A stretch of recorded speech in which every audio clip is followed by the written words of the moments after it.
Dan and Sue are police officers in London. It is a Tuesday morning and Dan is angry. "What's the matter, Dan?" Sue asks. "Look at this," Dan says. "Every day someone steals money from people near the shops. We must stop this." "Yes, of course," Sue says. "But who is it?" "There is a jogger," Dan says. "Every day he runs near the shops. Sometimes he runs into people. Perhaps he steals the money." "Okay," Sue says, "let's go to the shops. Perhaps we can see this jogger." They sit upstairs in a window over the shops. Dan has a radio. They watch the people in the street. "Look," Sue says. "There's the jogger." The young man runs into an old woman and she falls down. The jogger puts his hand on the old woman's arm. "I'm sorry," he says. "Can I help you? Here's your bag." Then a young woman shouts at him. "Don't run here," she says.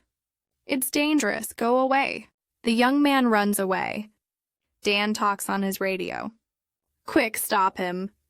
He's running up North Street." A police car stops the young man in North Street. "Are you okay now?" Sue asks the old woman. "Yes, thank you." "Where is that nice young woman?" "I can't see her now."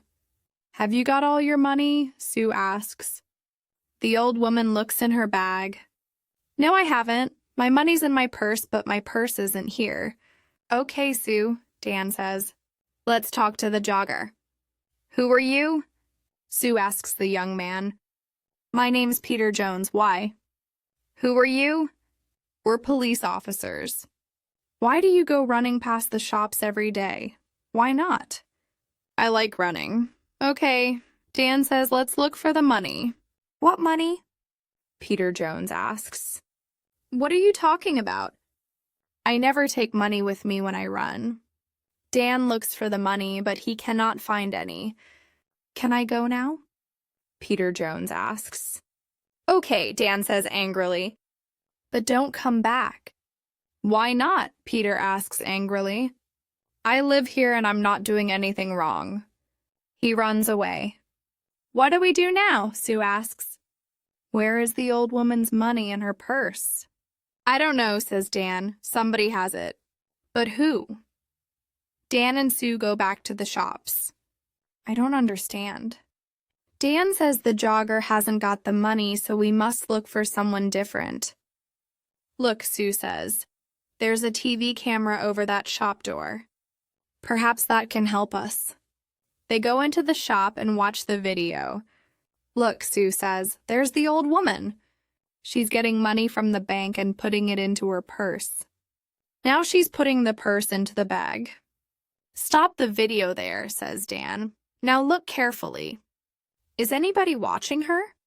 "There are a lot of people in the street," Sue says. "I'm not sure. Is it that man with the long hair?" "Perhaps," says Dan. "Let's go on." What happens next? They watch the video. The jogger runs into the old lady. He stops and helps her.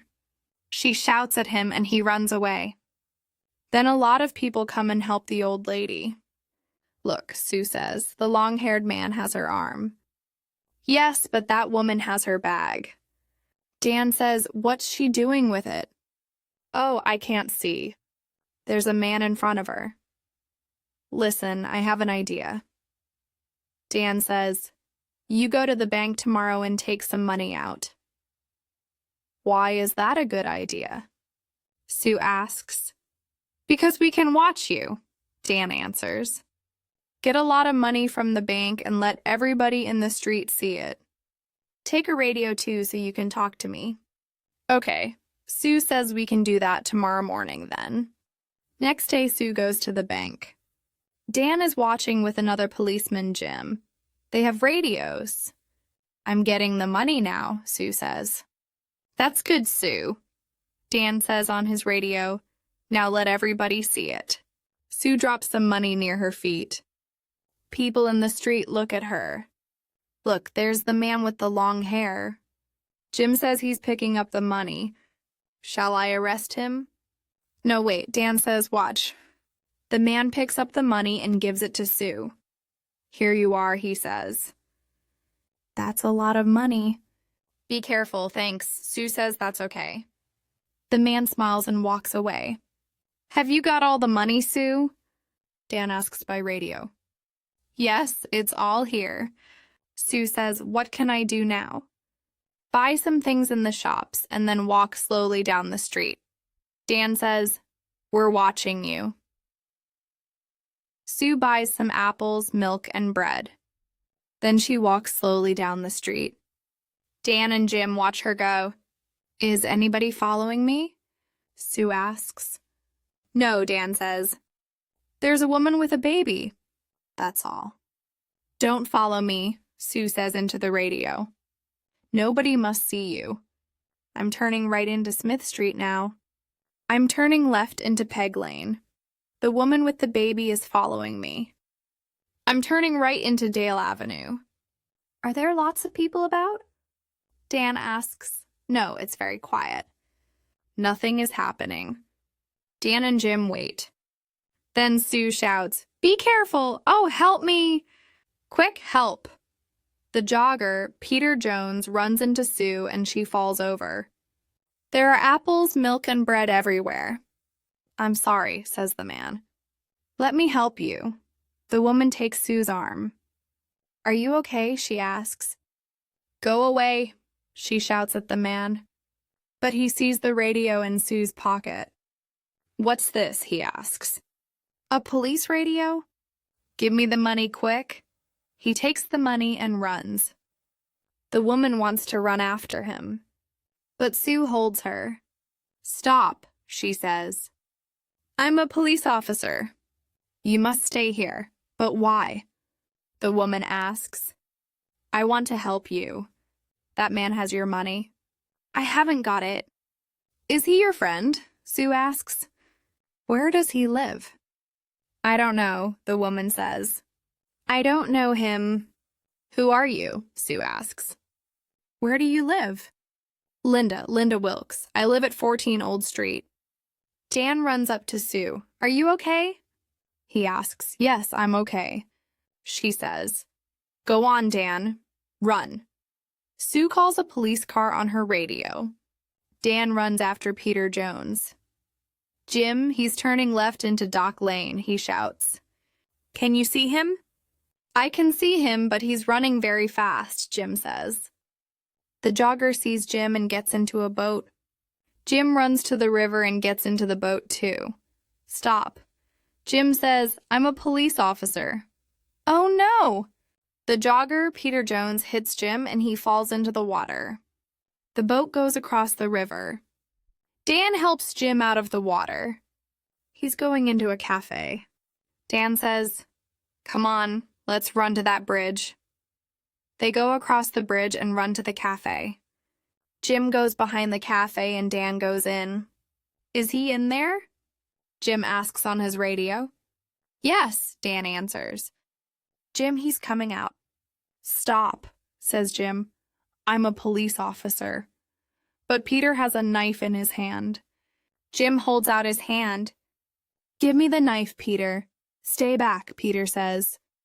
"I can kill you with this." Jim can see Dan in the door behind Peter. Dan walks out of the door very slowly and quietly. "Come on, Peter," says Jim. "Give me the knife." Dan takes Peter's arms from behind, and Jim takes the knife from his hand. Dan finds the money in Peter's trousers. "I want to go home now," says Linda. "My baby is hungry and tired." "Do you know Peter Jones?" Sue asks. "Do you and Peter steal money from people?" "No, I don't know him. And I never steal money." "Do you know this woman, Peter?" Dan asks. "No," says Peter. "I don't know her." "Who is she?"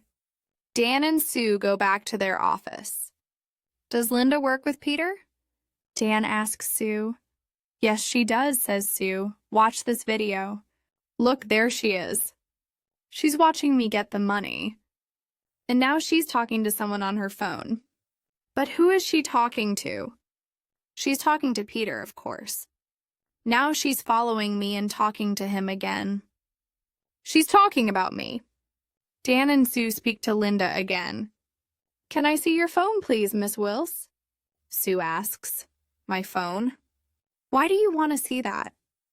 Well, it remembers a lot of numbers. Sue presses one on Linda's phone. Peter's phone begins to ring. Sue laughs. Let me ask you again, Miss Wilkes, do you know Peter Jones? Well, yes, okay, I know him, but I don't steal money. Sue and Dan take Linda home. They go into her house. There's $200 under your bed, Linda, Dan says. And look, this is the old lady's purse. This is a nice photo of you and the baby, Sue says. But who is the man? Is he the baby's father? Okay, it's Peter, says Linda. And yes, I do steal the money. I'm sorry. Okay, no, Linda, it's not okay, Sue says. It's not okay at